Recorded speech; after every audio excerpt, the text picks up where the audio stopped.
Have you ever really stopped to think about what the cartoons your kids are watching are teaching them? I mean, beyond the colors and the songs. Today, we're going to pull back the curtain on kids' content from around the globe.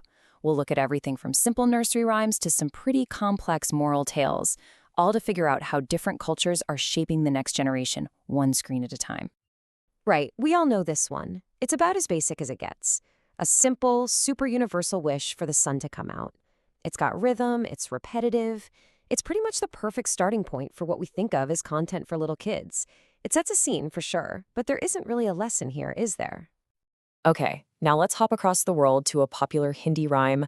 What's the big theme? A cat going meow meow.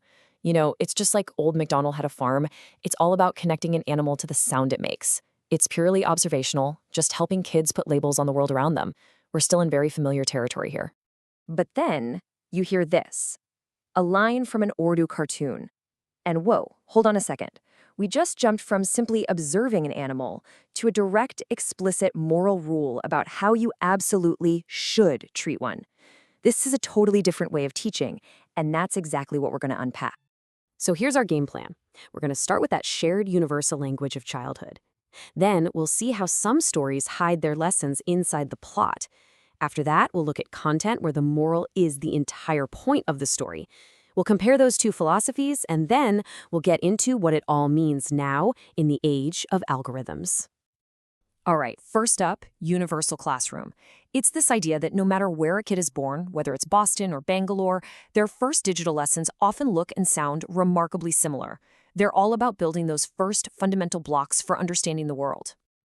So what you're looking at here is basically a global preschool curriculum. You've got your animal sounds, your counting, your simple actions, and pointing out stuff like buses and trains. It doesn't matter if it's the wheels on the bus in English or a song about a train in Urdu, the goal is identical. Help the brain recognize patterns, learn words, and just identify the basic pieces of the world. This is square one, before the lessons start to get really different.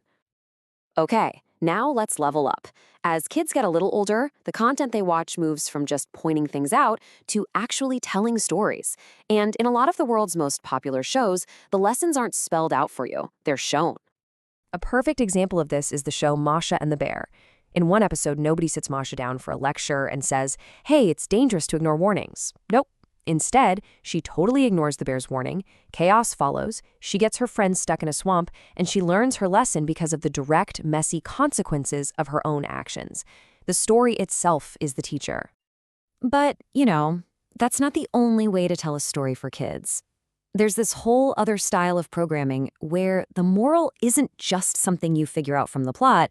The moral is the entire reason the plot exists in the first place. Now, to really get our next example, you need a little bit of context. The cartoon is called Ghulam Rasool, and it's set during Bukra Eid, which is also known as the Festival of Sacrifice. A really central part of this holiday is the proper treatment and care of the animal that will be sacrificed.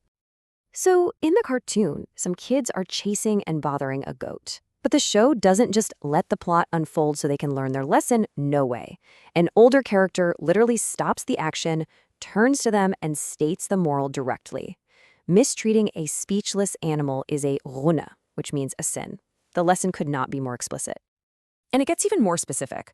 When one boy helps another lie to the goat's owner, they're told this directly. This isn't just some general be nice to animals vibe. It's a very clear, very specific command about how you should behave with other people. And this is the crucial part. The reason these rules have so much weight in the cartoon isn't because of what happens in the story. The authority comes from a sacred text. The characters are literally quoting or paraphrasing the Quran. They're framing the lesson as a divine rule that you need to know and follow. And the show is absolutely packed with these kinds of direct lessons. You've got sayings about why lying is wrong, warnings against showing off, instructions to help others, not to make fun of people.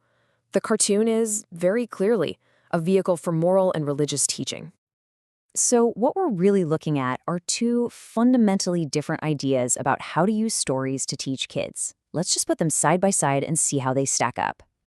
Okay, check this out. The implicit style, like in Masha and the Bear, it trusts the child to connect the dots and figure out the lesson on their own. But the explicit style, like in Gulik and Rasool, it leaves absolutely nothing to chance. It tells you the rule, tells you where the rule comes from, and makes it clear you're expected to follow it. One approach encourages interpretation, while the other prioritizes reception. So we have these two completely different ways of teaching, and they're both living side by side online. Why does that matter now more than ever? Well, the answer has everything to do with who, or maybe what, is picking the stories our kids end up watching. And here's the thing.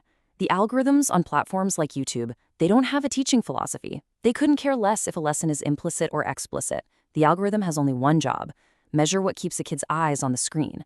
So an episode of Masha can immediately be followed by an episode of Ghulam Rasool, creating this strange new curriculum that wasn't designed by an educator, but by a cold, hard engagement metric. And that leaves us with a really fascinating and maybe a little unsettling question for any parent today.